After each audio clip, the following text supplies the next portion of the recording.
Hey, everybody. Welcome to the virtual Storytime live stream brought to you by the Farmington Recreation Division and Virtual Recreation, which are brought to you by the Farmington Recreation Center as well as the Sycamore Park Community Center. You may have noticed I am dressed abnormally.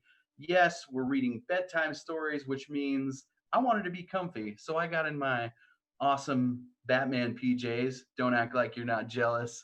I know what you may be thinking to yourself, but Jordan, it's 4 p.m. in the afternoon. Why are you wearing pajamas?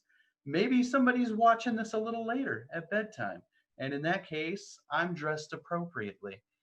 So, anyway, we've got some awesome stories for you to enjoy, read by some really cool kids. So, without further ado, I don't want you to have to listen to me anymore. Let's go over and let's meet our first reader. All righty.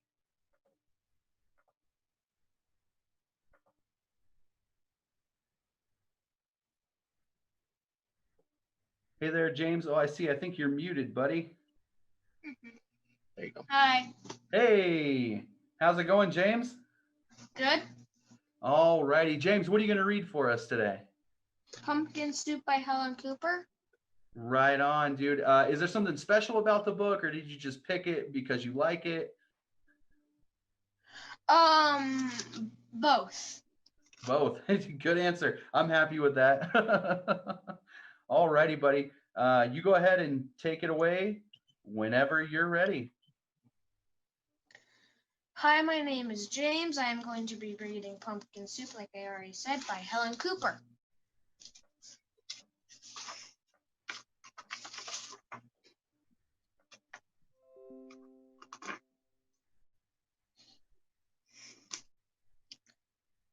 Deep in the woods, there's an old white cabin with pumpkins in the garden.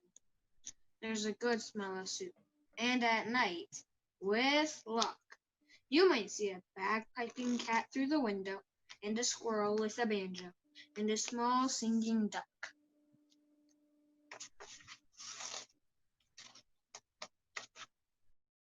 Pumpkin soup, the best you've ever tasted.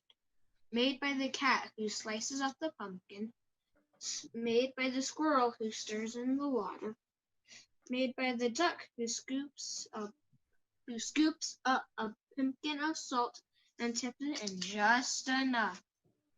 They slurp their soup and play their song, then pop off to bed in a quilt stitched together by the cat, embroidered by the squirrel, and filled with fine feathers from the duck. And it's peaceful in the old white cabin. Everyone has his own job to do. Everyone is happy, or so it seems. But one morning, the duck woke up early. He tiptoed into the kitchen and smiled at the squirrel's special spoon.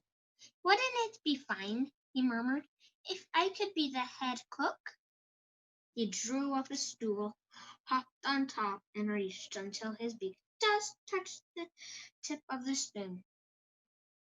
Ker-plunk! Down it clattered. Then the duck trotted back to the bedroom, held up the spoon, and said, "Today's my turn to stir the soup." "That's mine," squeaked the squirrel. "Stirring is my job. Give that back." "You're much too small," snapped the cat. "We'll cook the way we always have." But the duck held on tight until the squirrel tugged with all his might, and whoops! Tonk! The spoon spun through the air and popped the cat on the head.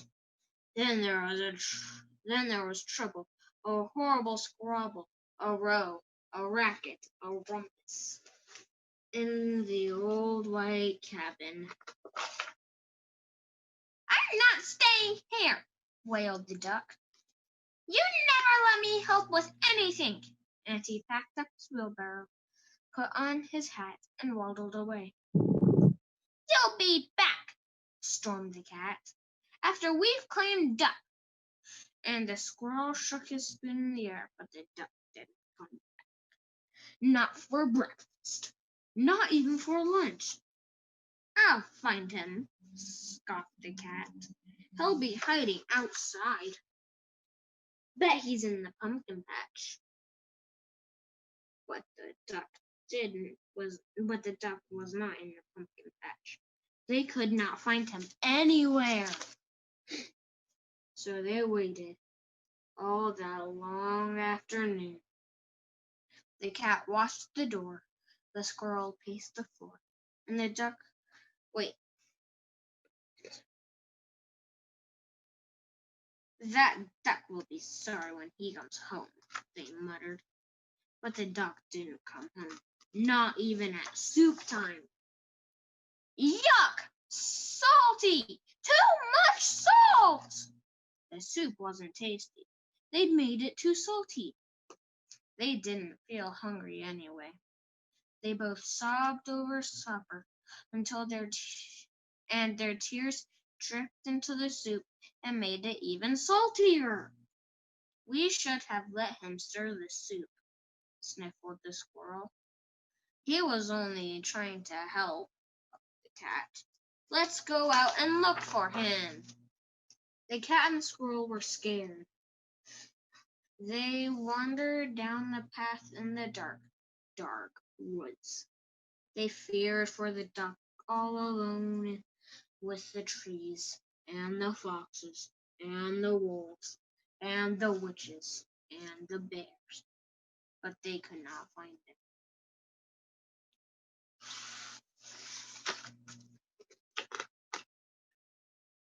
On and on they trudged until they reached the edge of a steep, steep cliff.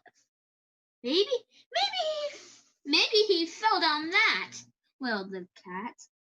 I'll save him, squeaked the squirrel, and he scrambled down a long, shaped rope. He searched all around on the ground, but he couldn't find the duck. Then the cat whispered in a sad little voice. Duck might have found some better friends. He might, sighed the squirrel. Friends who let him help. And the more they thought about as they plodded back, the more they were sure they were right. But when they were almost home, they saw a light shining from the old white cabin. It's stuck! They shrieked as they burst through the door.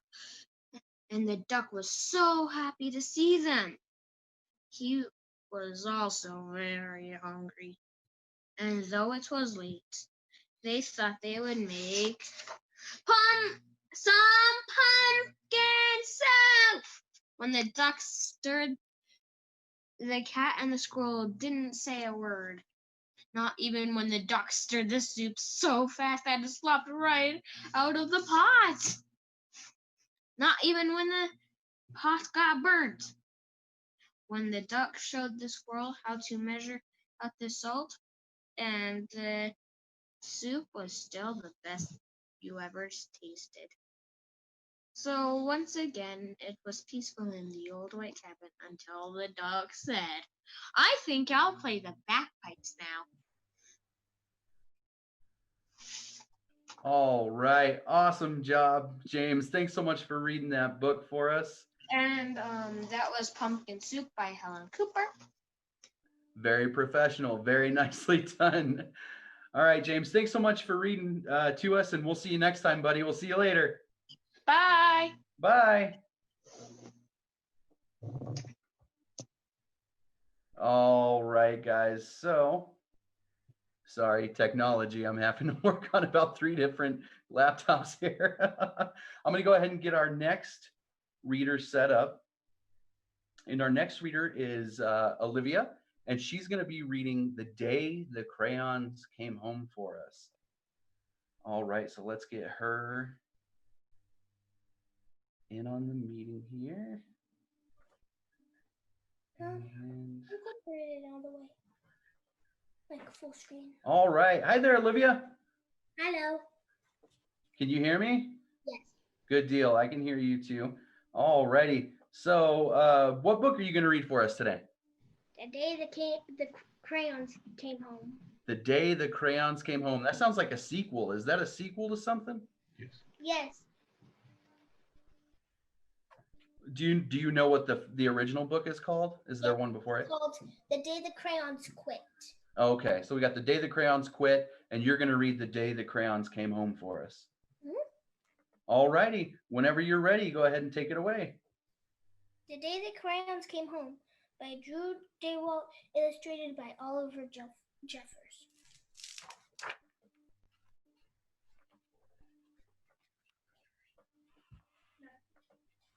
One day, Duncan and his crayons were happily coloring together when a strange stack of postcards arrived for him in the mail. Dear Duncan, not sure if you remember me. My name is Maroon Crayon. You only colored with me once to draw a scab, but whatever. Anyway, you lost me 2 years ago in the couch when your dad sat on me and broke me in half. I never would have survived had Paperclip not nursed me back to health. I'm finally better, so come get me. And can Paperclip come too? He's really holding me together. Sincerely, your marooned crayon. Maroon Crayon.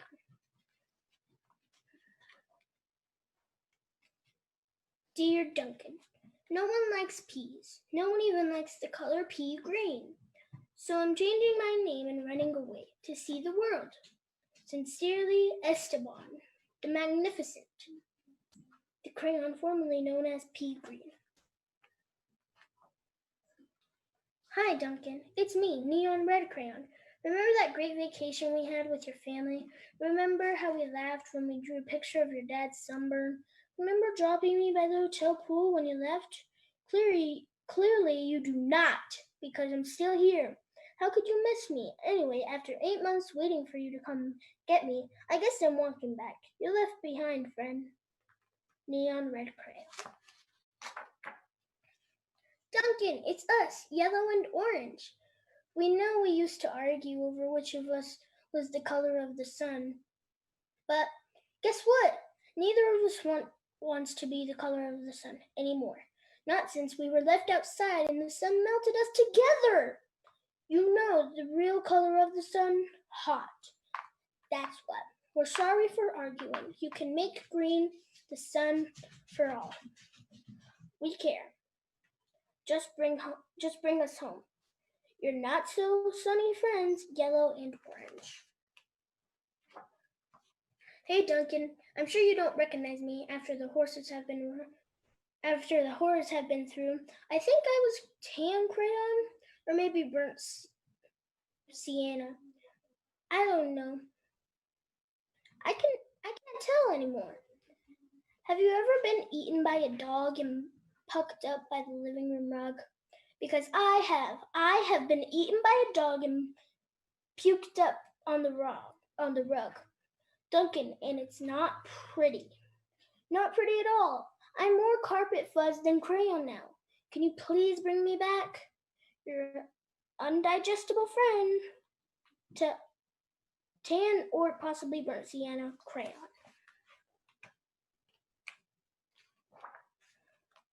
Dearest Duncan, could you please open the front door? I still need to see the world. Sincerely, Esteban the Magnificent.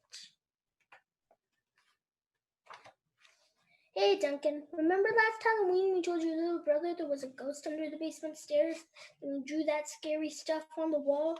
Sure was funny when he ran screaming, right? But it wasn't so funny when you forgot to take me out of the basement. Please come get me. I'm kind of terribly horrified. Your scared friend, Glow in the Dark Crayon. Dear Duncan, looks like I'm almost home. Been through China, Canada, and France. I think I'm just crossing New Jersey. By camel now. New Jersey has giant pyramids, right?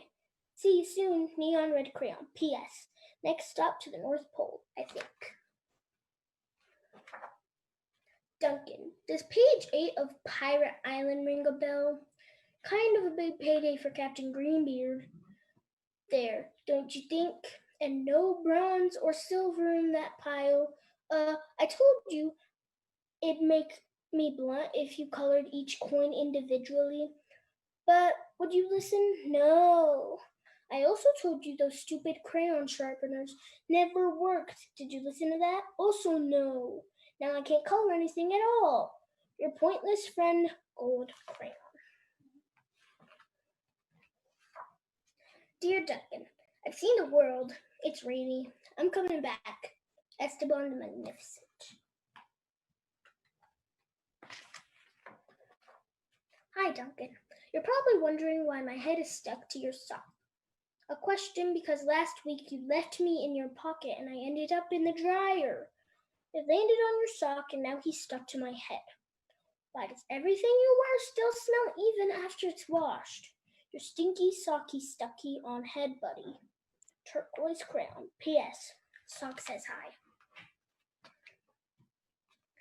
Dear Mr. Duncan, I know I'm not your crayon. I know I belong to your baby brother, but I can't take him anymore. In the last week alone, he's bitten the top of my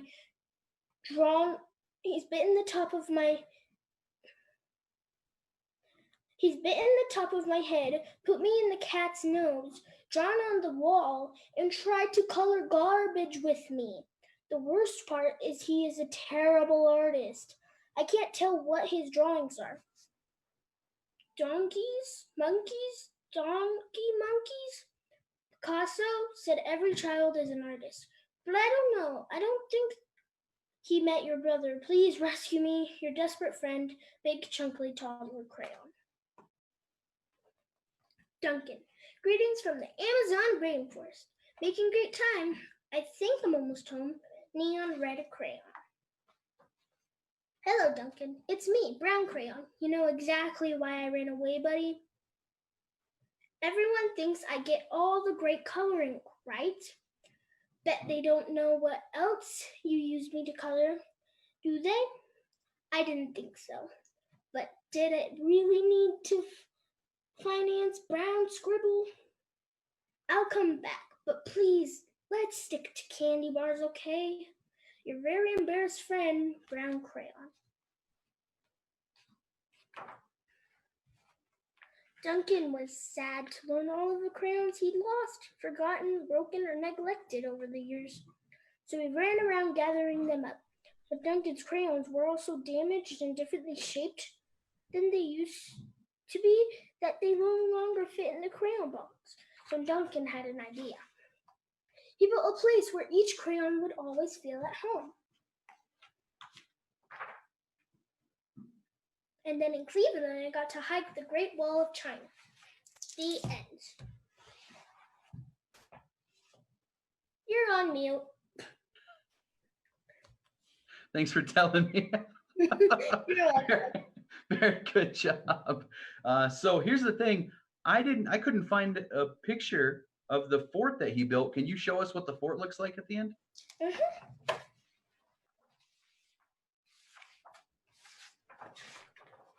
And this is the fort that he built for all of his crayons to live in. All right, very cool. All right, so what made you pick this book? Do you just really like this book? Is there something special about it? Well, I had a bunch of baby books, and we put them in a box to give to Jude. But we still have the box, so we just looked in that box to find a book. But all of the other books were Skippy Don Joe books, so this was the only other book. Well, sometimes you pick what you pick out of necessity. And just to get everybody up to speed, Jude is my 6-month-old son. So thanks for giving us books. I appreciate it. All right. Well, bye, Olivia. We'll see you next time. Bye.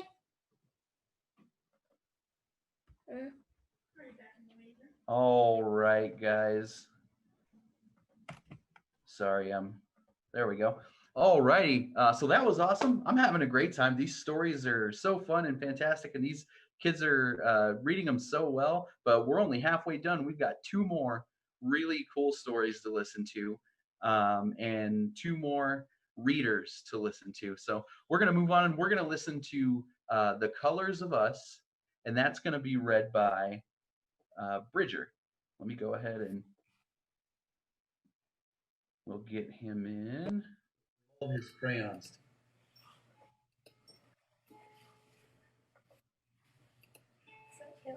All right. Hey there, Bridger. How you doing? Good. Right on, buddy. All right. You ready to read us a story? Yes. All right. You go ahead and get started whenever you're ready. Take it away. So I am reading The Colors of Us by Karen Katz. And so I will start. My name is Lena, and I am 7. I am the color of cinnamon. Mom says she could eat me up. My mom is the color of French toast. She's an artist. Mom's teaching me how to mix colors. She says that if I mix red, yellow, black, and white paints in the right combination, I will have the right brown for a picture of me. The right brown? But Mom, brown is brown, I say. That's not so, Mom says. There are lots of different shades of brown. Let's take a walk. You'll see.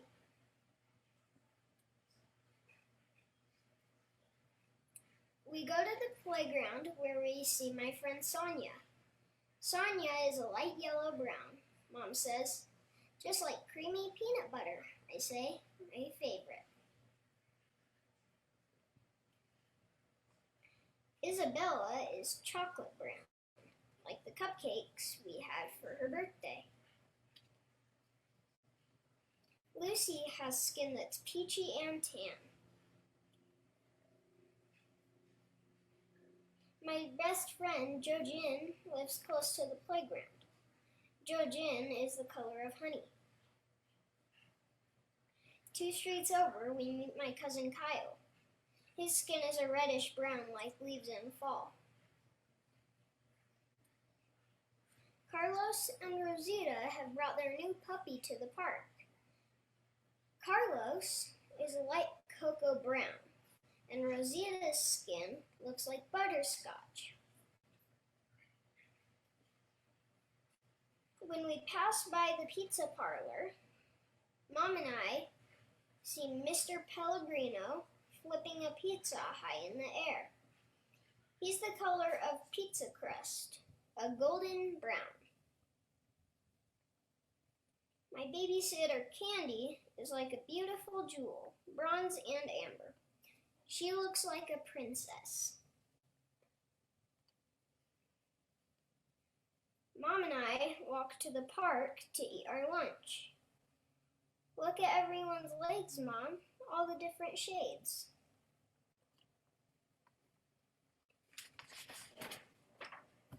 After lunch, we walk to Mom's favorite store, where Mr. Cashmere sells many different spices. He's the color of ginger and chili powder. Up the street is my Aunt Kathy's laundromat. Aunt Kathy is tawny tan like coconuts and coffee toffee. After our walk, my friends come over.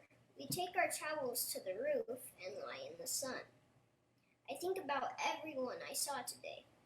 Sonia, Isabella, and Lucy, Jo-Jin and Kyle, Carlos and Rosita, Mr. Pellegrino and Candy, Mr. Cashmere and Aunt Kathy, each one of them a beautiful color. My friends leave and I go downstairs. I am happy as I get out my paints, yellow, red, black, and white. I think about all the wonderful colors I will make, and I say their names out loud. Cinnamon, chocolate and honey, coffee, toffee, and butterscotch. They sound so delicious. At last my pictures are done and I've painted everyone. Look, Mom, I say, the colors of us. And that is The Colors of Us by Karen Katz. All right, Bridget, great job. Thank you so much for reading that to us. So why did you pick that book? Why do you like that book so much? Well, I like it because it's kind of about being proud of like who you are, and it doesn't matter what color you are. That's awesome. That's exactly right. That's a great reason to pick a book like that. Yeah. Very, very good. Awesome job, dude. Thanks so much for reading that book to us, and we'll see you next time. Yep. See you, buddy. Bye. All right, guys. So as I'm pulling in our next reader, I keep kind of looking away. The setup's kind of weird. I know you may have noticed, and that's because at the last minute we had to make some changes, and I'm using multiple computers here to make everything work. So just bear with me until we get to our next reader. Speaking of, our next reader is going to be Ellie, and she's going to read One Fish, Two Fish, Red Fish, Blue Fish. I was hoping we'd get a Dr. Seuss book, and we got one. So let me go ahead. Let's get her in position to read us a story here, and we'll do that. And let's head on over. Hey there, Ellie. Hi. How are you? Good. Good deal. All righty. So you're going to read One Fish, Two Fish, Red Fish, Blue Fish for us, right? Mm-hmm. All right. Whenever you're ready, I think we're ready. Okay. This book is by Dr. Seuss, and it's called One Fish, Two Fish, Red Fish, Blue Fish.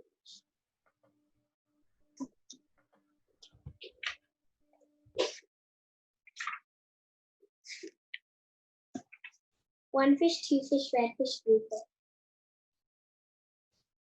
Black fish, blue fish, old fish, new fish. This one has a little star, this one has a little car. Say what a lot of fish there are. Yes, some are red and some are blue, some are old and some are new. Some are sad and some are glad, some are very, very bad. Why are they sad and glad and bad? I don't know, go ask your dad. Some are thin and some are fat. The fat one has a yellow hat. From there to here, from here to there, funny things are everywhere. Here are some who like to run. They run for fun in the hot, hot sun. Oh me, oh my, oh me, oh my. What a lot of funny things go by. Some have 2 feet, some have 4 feet, some have 6 feet, and some have more. Where do they come from? I can't say, but I bet they have come a long, long way. You see them come, you see them go. Some are fast and some are slow. Some are high and some are low. Not one of them is like another. Do not ask us, why go ask your mother.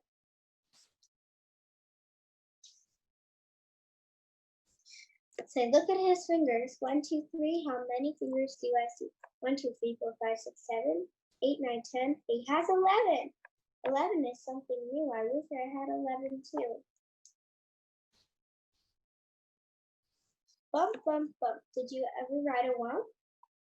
We have a wump with just 1 hump, but we know a man called Mr. Gump. Mr. Gump has a 7-hump wump. So if you like to go bump, bump, just jump on the hump of the wump of Gump.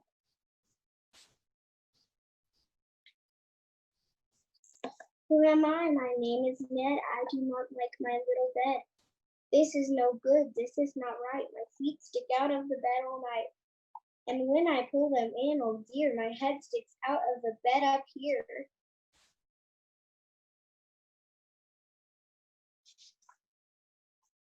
We like our bike. It is made for 3.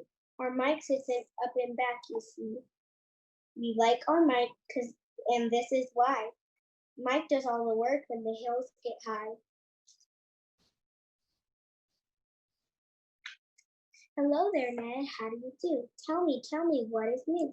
How are things in your little bed? What is new? Please tell me, Ned. I don't like this little bed at all. A lot of things have come to call.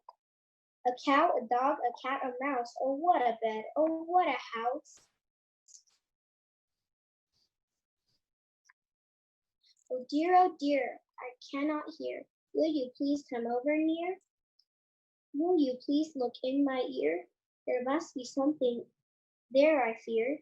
Say, look, a bird was in your ear. He is out, so have no fear. Again your ear can hear, my dear. My hat is old, my teeth are gold. I have a bird I like to hold. My shoe is off, my foot is cold. My shoe is off, my foot is cold. I have a bird I like to hold. My hat is old, my teeth are gold, and now my story is all told. We took a look, we saw a nook. On his head he had a hook. On his hook he had a book. On his book was how to cook. We saw him sit and try to cook. We took a look at the book. On the hook,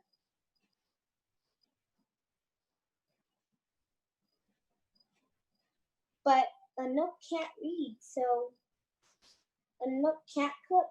So what good to a nook is a cookbook.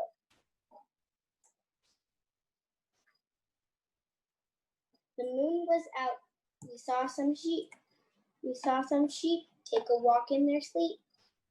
But the light of the moon, by the light of the star, they walked all night from near to far. I would never walk, or I would take a car. This one I do not like. I do not like this one so well. All he does is yell, yell, yell. I will not have this one about. When he comes in, I put him out. This one is quiet as a mouse. I like to have him in my house. At our house, we open cans. We have to open many cans. That is why we have a zan. A zan is for cans is very good. Have you a zan for cans? You should.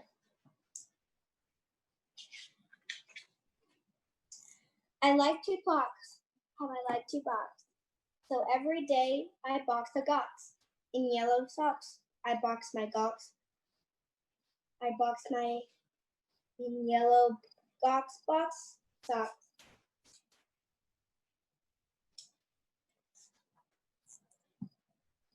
It is fun to sing. If you sing with a ying, my ying can sing like anything. I sing high, my ying sings low, and we are not too bad, you know. This one, I think, is called a yink. He likes to wink. He likes to drink. He likes to drink and drink and drink. The thing he likes to drink is ink. The ink he likes to drink is pink. He likes to wink and drink pink ink.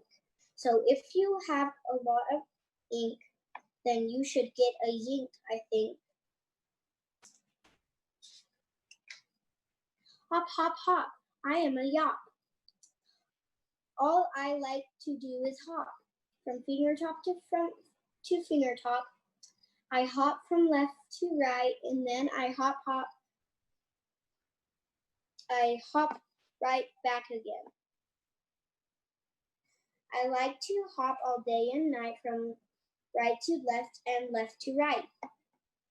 Why do I like to hop, hop, hop? I don't know. Go ask your pop.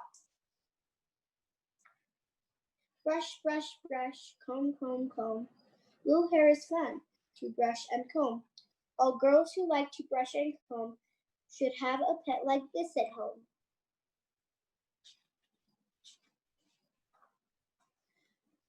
Who is this pet? Say, he is wet. You never yet met a pet, I bet, as wet as this, as they let this wet pet get.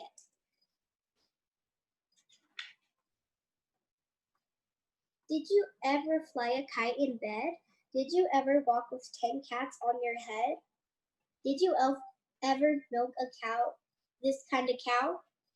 Well, we can do it. We know how. If you never did, you should. These things are fun, and fun is good. Hello, hello. Are you there? Hello, I called you up to say hello. I said hello. Can you hear me, Joe? Oh no, I cannot hear your call. I cannot hear your call at all. This is not good, and I know why. A mouse cut the wire. Goodbye.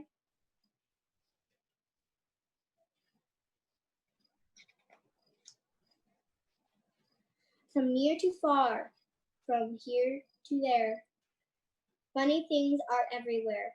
These yellow pets are called the Zeds. They have one hair upon their heads. Their hair goes fast. So fast, they say, they need a haircut every day.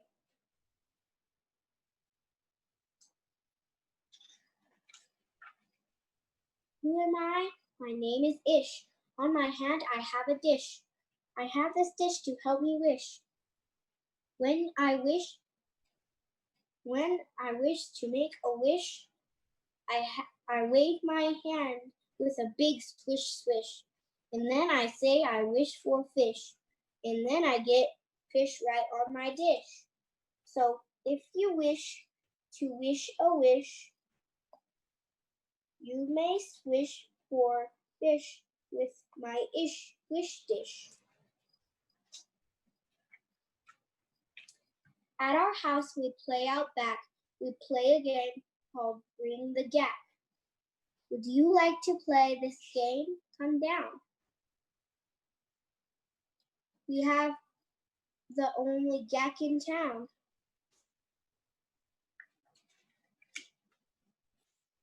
Look what we found in the park, in the dark.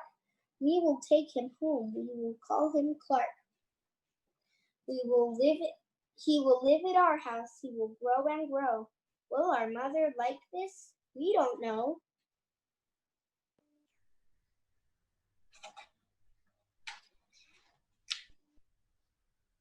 And now, good night. It's time to sleep, so we will sleep with our pet deep. Today is gone. Today was fun. Tomorrow is another one. Every day from here to there, funny things are everywhere. Great job, Ellie. That was awesome. So I super like Dr. Seuss books, but why did you pick One Fish, Two Fish? I like One Fish, Two Fish because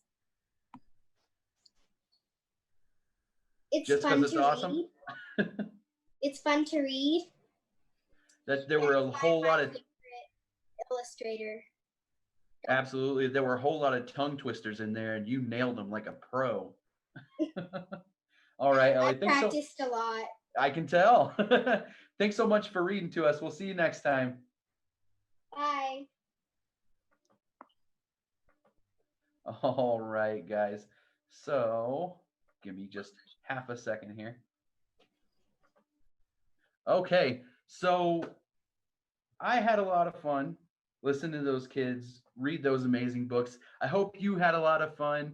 I had a lot of fun putting this one together. Of course, we had to go and find all the illustrations and everything, but the work was worth it because it was really cool to be able to involve these kids in this live stream, and we hope to be able to do more stuff where we can involve other people from the community in our live streams, and we're having a great time. If you like this live stream, please like it, share it, leave a comment if you have an idea of something you'd like to see us live stream, or if you just want to give these kids who read these books some encouragement, go ahead and drop that in the comments. And we hope to see you all again real soon.